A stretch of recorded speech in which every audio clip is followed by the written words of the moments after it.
Today I'm going to convert Lord Hasmoteph the Resplendent into Vargard Obyron. And not a single piece of Finecast in sight. It's coming right up. Necrons! Nick speaking, and welcome to this video. Right, today I am converting another Necron character. This time I'm making Vargard Obyron. I previously made Trazyn the Infinite and Nemesis Zandrek out of the commemorative Necron characters Lord Hasmoteph the Resplendent and Hasmoteph the Crooked. Today though we are going to make Hasmoteph into a Vargard, and I think out of the 3 conversions I've recently done, this potentially could be the hardest.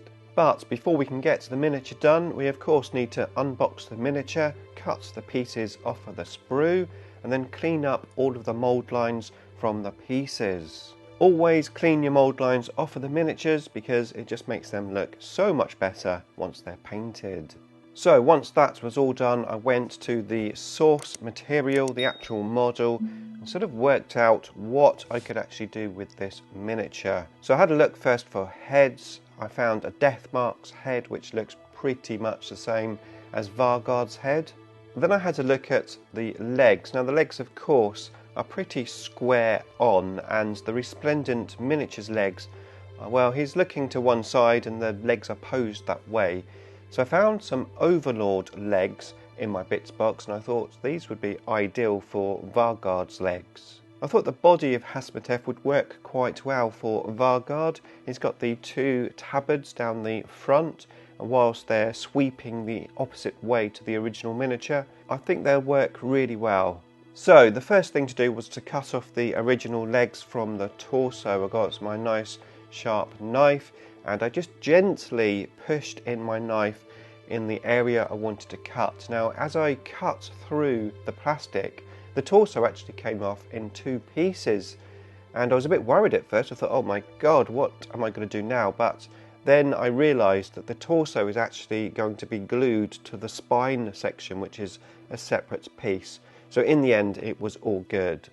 So I cleaned up the 2 back pieces so that they had a nice shape to them, and then I cut out the little neck section. That's the piece that's on the torso that joins into the head.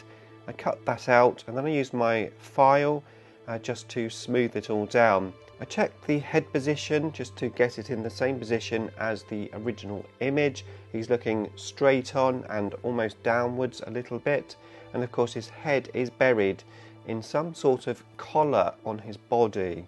Now I remembered that the Hasmoteph model had a collar on it, which I didn't use on my other conversion, so I thought maybe that collar could fit on this miniature. So I got the collar out, and as it just happens to be the way, it fit perfectly.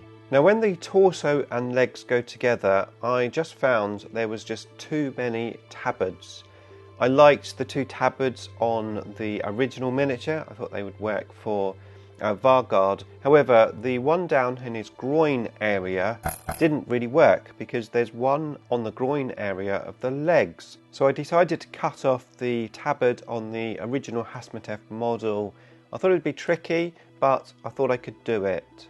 I would have to not only cut it off, but I'd have to make the original tabard that was there thinner as well, because it's sort of joined together, which would mean I would lose the detail at the back of that other tabard, but I thought it was worth it. So I gently cut away the tabard on the original miniature. I used a piece of blue tack to soften my cutting, and I just gradually cut away. Once I cut the side sections off, I then used my knife and I cut away at the back, and I thinned down the tabard that it was joined to. Once done, it was looking really good, and when I actually put the legs into position, well, the tabard on the legs was totally hiding the back of the one that I just cut off with no detail. So in the end it worked out perfectly. Right, another look at the picture, and something which happened to me in my Nemesis conversion, but I didn't realise until I'd glued it all together, was that the Hasmoteph model has 2 little pieces sticking up above his head, and the Vargard model doesn't have those, so I trimmed them down before I glued it together this time, So I just cut those off, and then I used my file and knife just to reshape that back section. Right, another thing which I did before I glued this all together is I cut out the shoulder joints. Obviously this is a push fit miniature and I'm definitely going to be putting the arms in different positions. So I just cut out the pieces of plastic so that I could get an arm in there. So next I looked at the legs and the actual torso, joining these two together. The legs have a spine on and the torso has a bit of a spine on, and together without any cutting, well, they'll be far too tall and look a bit odd. So I had to cut the spine down. I wasn't quite sure how much, so what I did is I cut it down one section at a time. Just cut it off, tried it. If it was still too tall, didn't look right, then I cut another piece off. And I got it the right height. Now to join these two together, I did actually pin them. I drilled a hole in both spines and then I used a little paper clip to support them. And then I glued them together and I had a nice strong fit. Right, with that all glued together, we were ready for the head. I had to cut the neck spine a little bit just to get the head in the right position. And then I went about gluing on the collar. I used a little pair of tweezers just to hold the collar as I glued it. And then I glued the head into position. We now have to sort out the spine because, of course, Vargard's spine actually goes up over his head, which, well, the original miniature that I'm using doesn't do that.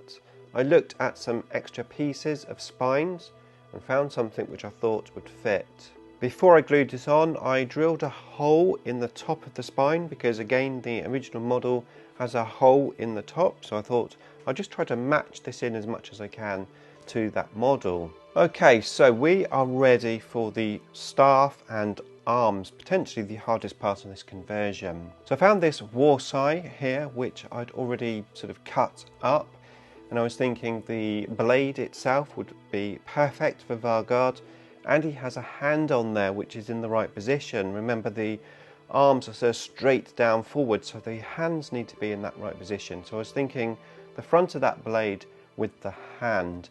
For the opposite hand, I had another piece of warsaw which I'd previously cut up, which had a hand on the actual shaft, again in the right position. I then have this overlord here which I've yet to paint, and I was looking at his warsaw, in particular the back section, and I felt the back section would look really good on this warsaw. It would give it a bit more detail and also make it totally different from a Lichguard warsaw. I mean, this is a character after all. He's not going to be carrying just a standard Lichguard warsaw. Now, of course, that would mean that my overlord would have a staff cut up. So I was thinking if I used the original Hasmoteph staff and cut the back section off of that and then put it onto the overlord's warsaw, then at least that would solve that issue. And then I can just use the Hasmoteph staff in some other way in the future. And then I had a really good look in my bits box for two arms that were fairly straight, and I managed to find these two. I think the right arm is from the Lichguard kit and the left arm is from a warrior kit. So I cut off the back section of the overlord and glued it onto this staff. And then, of course, when I joined the staff together, it was far too long. What I didn't want to do is cut it until I'd got the arms into position. So I took one of the arms and I glued it onto one of the hands and I let it dry. I then used a piece of blue tack just to push it into the arm socket so that I could gauge where it would be. And then I dry fit the other arm into position and tried to work out how long I needed this staff to be to get the arms in the right position. Once I'd done that, I then cut the staff so that I had the arms in the right position and glued it together. And then using blue tack, I just made sure everything was in the right position. Before I glued the other arm on though, I decided I would do some joints for the arms to glue into. So I made some green stuff up and I put it into the shoulder joints. So just push it in and I sort of shaped it around, almost make a sort of ball joint. And then I glued the two shoulder joints into the green stuff whilst the green stuff was wet. That allows me to get everything into the right position.